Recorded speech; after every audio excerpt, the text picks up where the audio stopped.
परमात्मने सालोकानां त्रिलोकानां यद्विद्यादर्पणायते। बोले देवादिदेव अतिशय गरीब चिंतामणि पार्श्वनाथ भगवान की, वर्तमान के वर्धमान गुरु विद्यासागर जी महाराज की, कल्याण मंदिर स्तुत विधान की।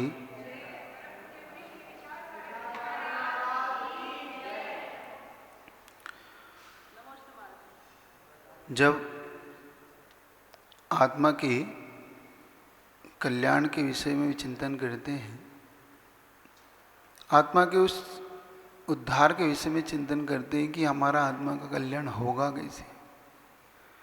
सुनते हैं, पढ़ते हैं, सब अलग अलग विवक्षा से अपन देखते हैं, तो बार बार एक बात इस समझ में आती है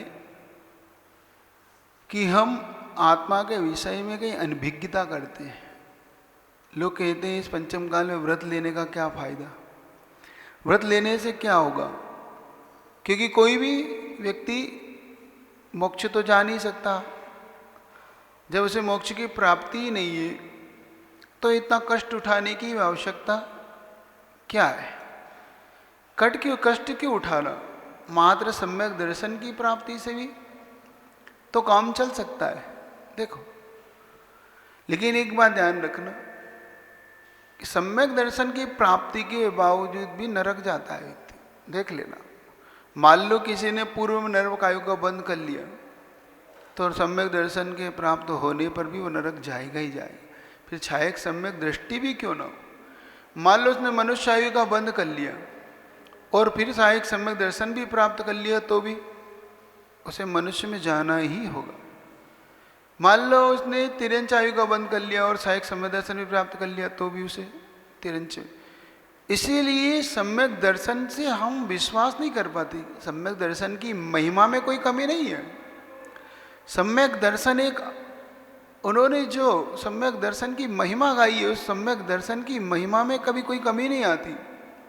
सम्यक दर्शन उतना ही विशुद्ध होता है, सम्यक दर्शन उतना ही कार्यकारी होता है, लेकिन मात्र सम्यक दर्शन कार्यकारी नहीं होता है कि विषय समझने वाला है। यहाँ हम चूक ना करें।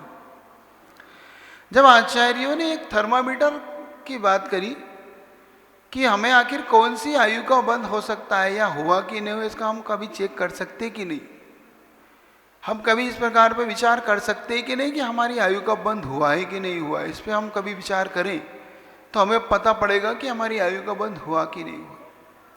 तो आचार्य ने एक थर्मामीटर हमारे लिए दिया कि मान लो तुम्हें आयु का बंध पता करना है, तो आयु का बंध पता करना है तो तुम सम्यक दर्शन पे विश्वास मत करो, तुम पता करो व्रतों से। आयु का पता सम्यक दर्शन से कभी पता नहीं लगता। क्यों? चारों आयु का बंद होने पर भी सम्यक दर्शन होता है। चारों आयु का बंद हो गया हो फिर भी तुम्हें सम्यक दर्शन हो सकता है। इसलिए सम्यक दर्शन से आयु बंद का पता नहीं पड़ता। तो आयु बंद का पता किससे पड़ता है? आयु बंद का पता पड़ता है व्रतों से, संयमी बनने से। अगर तुम संयमी बनने की भावना उत्पन्न नहीं हो रही है, तुम्हें अभी अपना संयम सता रहा है, तो समझ लेना अभी तुम्हारे चारों आयु के द्वार अभी खुले हैं, या नर्क या तिरंच आयु का, मनुष्य आयु का बंद हो चुका है। या तो 3 मनुष्य, तिरंच और नर्क आयु का बंद हो चुका है, इसलिए अब तुम्हारा परिणाम नहीं होता कि मैं सम्यक दर्शन मतलब व्रतों को लूँ। और व्रत लेने का भाव हो रहा है, व्रत ले लिए, व्रत लेने की तुम्हारे अंदर आ गई, तो समझ लेना अभी देव आयु का बंद खुला हुआ है। इससे पता पड़ेगा कि हमारा देव आयु का बंद हुआ कि नहीं, हमें नरक आयु का बंद हुआ कि नहीं। क्योंकि सम्यक दर्शन से पता नहीं पड़ेगा, तुम्हारा पता पड़ेगा व्रतों से। कितनी तुम सम्यक दर्शन की महिमा गा लो, कितनी तुम सम्यक दर्शन को अच्छा बता लो, तो लोग जो सम्यक दर्शन बनो, सम्यक दृष्टि बनो, सम्यक दृष्टि बनने का विरोध नहीं, सम्यक दर्शन का विरोध नहीं, लेकिन फिर भी वो आयु को काट नहीं सकता। ये बात सत्य है कि सम्यक दर्शन के बाद इन निकृष्ट आयु में नहीं जाता, ये बिल्कुल सत्य है, इसमें कोई एक तिल मात्र भी कमी नहीं। लेकिन सम्यक दर्शन से पहले आयु का बंध कैसा हुआ, इसको जानने के लिए हम क्या करें? ये विषय अपने लिए। तो हमें क्यों व्रतों को लेना, आखिर जब मोक्ष है ही नहीं। प्रश्न यहां से अपना प्रवचन हुआ शुरू, हमें क्यों लेना है व्रतों को जब मोक्ष है ही नहीं। एक सम्यक दृष्टि भी स्वर्ग चला जाएगा, एक व्रति भी स्वर्ग चला जाएगा, तो क्या अंतर आएगा दोनों में। जब मोक्ष तो दोनों को नहीं जाना है। जब चतुर्थ काल मिलेगा, हमें ऐसा वातावरण उपलब्ध होगा, तभी तो तुम जा पाओगे। उत्तम शयनन होगा, शुक्ल ध्यान होगा, शुक्ल लेश्या होगी, उन लेश्या ध्यान उस वातावरण में ही तुम मुक्ति पा सकते हो, उससे पहले मुक्ति पा ही नहीं सकते। तो आचार्य प्रवर ने एक मार्ग दिया अपने को। आचार्य पूज्यपाद स्वामी ने इस मार्ग को खोला कि अब तुम्हें क्या करना चाहिए। तो उन्होंने मार्ग दिया, वरम वते पदम देवम न वतेर वत मार्गम छाया तपस्त्योर वेदार पति पाल यतोर महान। अव्रतों से मरकर नरक जाने से अच्छा है व्रतों को पालकर स्वर्ग जाना। देखो उन्होंने कितना अच्छा मार्ग दिया अपने को, कि जो ये प्रश्न कर रहे हैं कि अव्रतों और व्रती दोनों ही अगर स्वर्ग जा रहे हैं तो व्रत लेने की जरूरत क्या है, एक प्रश्न है। दूसरा प्रश्न यह है कि अव्रत में नुकसान क्या है, वो बता रहे हैं। तो पहले नुकसान बता रहे हैं कि अव्रतों के साथ मर के तुम कहाँ जाओगे, नरक में, तिर्यंच आयु में। इन आयु में जाने से अच्छा है कि तुम व्रतों को लेकर स्वर्ग जाओ। क्यों? छाया तपस तयोर भेद प्रति पाल यतोरमा। उन्हें क्या, जैसा छाया और धूप में भेद है।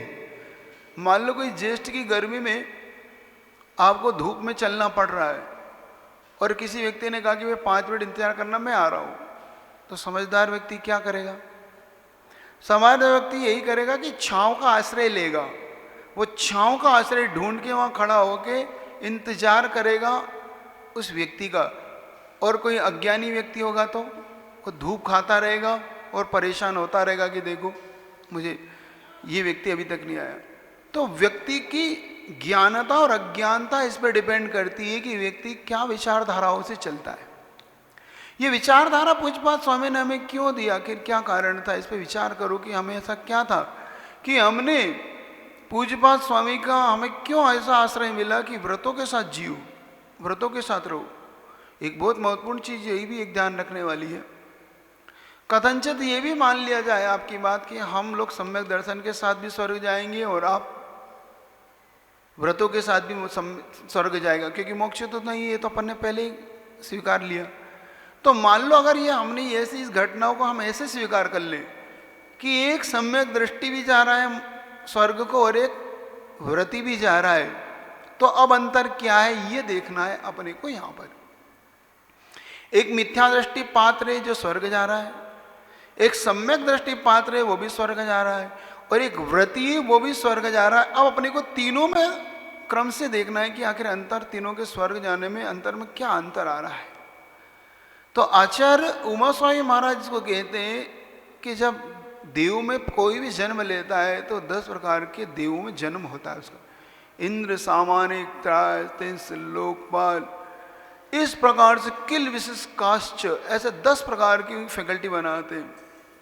तो अब आप विचार करो, एक इंद्र बन रहा है, एक सामानिक देव बन रहा है, एक त्रायस 3 देव में उत्पन्न हो रहा है, एक लोकपाल में उत्पन्न हो रहा है, एक अनेक जाति के देव में उत्पन्न हो रहा है, एक वहीं पर किलविश जाति के देव में उत्पन्न हो रहा है, कोई प्रकरणक में उत्पन्न हो रहा है। तो इससे पता पड़ता है कि अब भेद कहाँ है। तुम विचार करो, एक मिथ्या दृष्टि जब उत्पन्न होगा तो वही एक किलविश जाति के देव में जब उत्पन्न होगा, अनेक जाति के देव में जब उत्पन्न होगा, तो विचार करता है कि मुझे हाथी घोड़ा क्यों बनना पड़ रहा, मुझे आखिर ये सौधर्म इंद्र की सभा में भी प्रवेश क्यों नहीं, मुझे आखिर नंदीश्वर दीप ले जाके भी मुझे मंदिर के बाहर क्यों खड़ा कर दिया गया।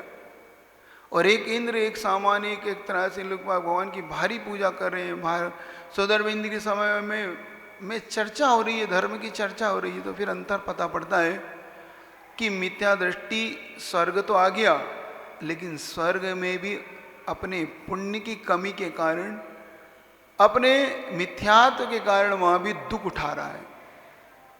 उसे भी वहां पर हाथी घोड़ा बनकर उन देवों की सवारी बनना पड़ रहा है, देवों के किंकर बन के करना पड़ रहा है काम, उनके लिए चमड़ ढुरा रहा है, वो भी देव, ये भी देव। और जब वो इस प्रकार की मानसिक दुख को प्राप्त होता है, जब वहाँ पे ये विचार करता है, उनकी रिद्धियों को देखकर, देवों की रिद्धियों को देखकर विचार करता है, तब उसे सम्यक दर्शन की भूमिका यहाँ बनती। देखो, जिसकी भूमिका यहाँ नहीं बनी, जिसको यहाँ समझाने पर भी समझ में नहीं आई, माँ जिनवाणी की बात समझ में नहीं आई, गुरुओं की बात समझ में नहीं आई, तीर्थंकरों की दिव्य ध्वनि भी जैसे समझ में नहीं आई, कर्म ने फिर उसे वहाँ समझाया। क्योंकि कर्म का न्याय कभी भी अन्यथा नहीं होता, कर्म भी अन्याय नहीं था करता। संसार में सारे अन्याय करे तो करे, कर्म एक ऐसा है जो कभी अन्याय नहीं करता और पूरा न्याय करता। तो जब वो वहाँ पर पहुँचा, जब उसने देखा कि मैं नौकर बन के, मैं इनका सेवक बन के, इनका दास बन के आज काम कर रहा हूँ, तब उसे समझ में आया कि मैं उस समय अगर जिनवाणी माँ की बात मान ली होती तो मैं भी आज एक उच्च देव में उत्पन्न होता। मैं आज सेवक नहीं होता, मैं हाथी घोड़ा नहीं बनता। सौदार मित्र के बारे में जब वो विचार करो, जब वो पुण्य से जब भगवान के ऊपर जब जन्माभिषेक करता है, वो भगवान का गर्भोत्सव मनाता है, तब जाके ये सब मिथ्या दृष्टि ऐसा बार बार चिंतन करता है, बार बार चिंतन करता है, उनकी रिद्धियों को देखता है, तब उसे सम्यक दर्शन की भूमिका बनती है। इसको बोलते हैं देव रिद्धि दर्शन। एक हेतु दिया उन्होंने, सम्यक दर्शन में एक हेतु दिया कि देव रिद्धि दर्शन क्या होता है। देव रिद्धि दर्शन को देखने पर पता पड़ता है कि देव रिद्धि दर्शन मतलब सामने वाले देव की, बड़े देव की जब छोटा देव रिद्धि देखता है, तब उसे सम्यक दर्शन की भूमिका बनती है। जब आपके मन में ये बार बार प्रश्न उठता है कि अमीर आदमी यही क्यों, मैं क्यों नहीं, आपके मन में आता ना कि यही अमीर क्यों बना आज, मैं गरीब क्यों बना, मैंने ऐसा कौन सा अपराध किया था।